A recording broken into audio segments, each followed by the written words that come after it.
ఇది ఇట్లాంటిది ఉందిగా నీకు. ఆ బిడ్డ నువ్వు వడ్లే నాకు వీడియో రా. ఆ బిడ్డ ఆ కుక్కల్లా ఆ కుక్కలు మా వద్దు. కడిస్తే సార్లు ఇది మాడే వాడలు.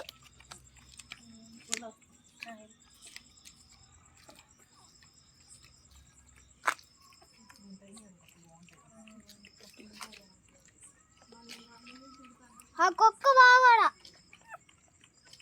ఆ కుక్క కలుస్తుంది అని దాన్ని పెంచుకుందాం కొద్దిగా పెద్దదైనాక. చెట్టు వదిలేసి దాన్ని పెంచుకుందాం. బ్రౌన్ అంట ఇదంట. ఇది ఇదే ఇది బాగా నాకు ఇష్టం లేదు. ఇదే ఇష్టం. అదే ఇష్టం.